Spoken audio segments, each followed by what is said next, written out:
बिस्मिल्लाहिर्रहमानिर्रहीम।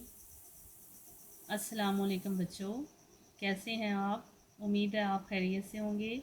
इससे पहली वीडियो में हम मज़मून की बाकी हेडिंग कर चुके हैं। आज हम तंदुरुस्ती हज़ार नेमत के जो 3 पॉइंट आखिरी रह गए हैं उनको मुकम्मल करेंगे।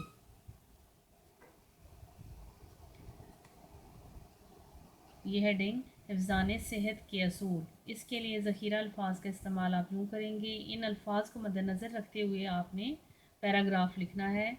पहला आप बताएंगे कि मौसमों के असरात से ख़ुद को बचाना, यानी सर्दी गर्मी के बारे में बताएंगे कि सर्दी गर्मी में एहतियाती तदाबीर इख्तियार करनी चाहिए ताकि ख़ुद को सर्दी और गर्मी में महफूज रख सकें। यानी गर्म लू से बचना चाहिए, सर्दियों में मोटे कपड़ों का इस्तेमाल करना चाहिए, गर्मियों में बारीक कपड़ों का इस्तेमाल करना चाहिए। इसके अलावा आजकल मौसम के मुताबिक जो है अपनी सेहत का ख्याल रखना कि मास्क का इस्तेमाल ज़्यादा से ज़्यादा करें। बाकायदा गुस्ल का एहतमाम, यानी रोज़ाना नहाना चाहिए, मिसवाक का इस्तेमाल करना चाहिए। इसके अलावा टूथपेस्ट का इस्तेमाल, रोज़ाना दांत साफ़ करने चाहिए। और हिफ़्ज़ाने सेहत के असूलों में नज़र की हिफाजत, यानी नज़र की हिफाजत हमें रखनी चाहिए। इसके अलावा टीवी को दूर से देखें और मोबाइल कम इस्तेमाल करें।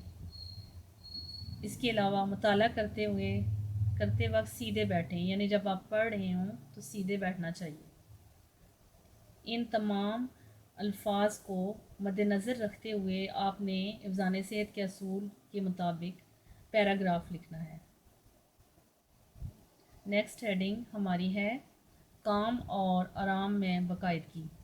इसके लिए इन अल्फाज को आपने मद्देनज़र रखना है, यानी मसरूफ़ ज़िंदगी। आजकल की ज़िंदगी के बारे में आपने बताना है कि मशीनी ज़िंदगी है, ज़्यादातर लोग मसरूफ़ रहते हैं, काम हर वक्त करते रहते हैं। और दूसरी आप बताएंगे, इस को मद्देनज़र रखेंगे कि अपनी सेहत पर कम तवज्जो। ये रीज़न है कि मसरूफ़ ज़िंदगी इतनी हो गई है कि अपनी सेहत पर लोग कम तवज्जो दे रहे हैं, ज़्यादा काम करते रहते हैं और आराम की कमी है, यानी काम ज़्यादा हो रहा है और आराम पर कम तवज्जो दी जा रही है। इसके अलावा ये रीज़न है कि रात को जल्दी ना सोना। लोगों की आदत हो गई है कि रात को देर से सोते हैं और सुबह देर से उठना। हमें काम और आराम में एतदाल का ख्याल रखना चाहिए ताकि हम सेहतमंद रह सकें।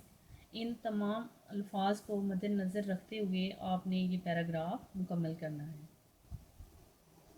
लास्ट हेडिंग हमारी है ऐसे की हासिल कलाम। हासिल कलाम में आपने बताना है कि किस तरह हम सेहतमंद रह सकते हैं, किन चीज़ों को मद्देनज़र रखते हुए।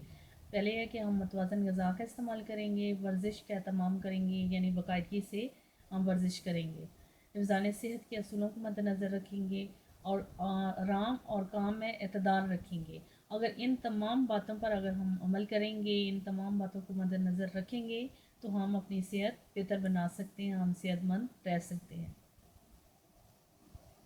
बच्चों, आपने ये तीनों हेडिंग अपनी टेस्ट कॉपीज़ के ऊपर मुकम्मल करनी है और याद भी करनी है। शुक्रिया।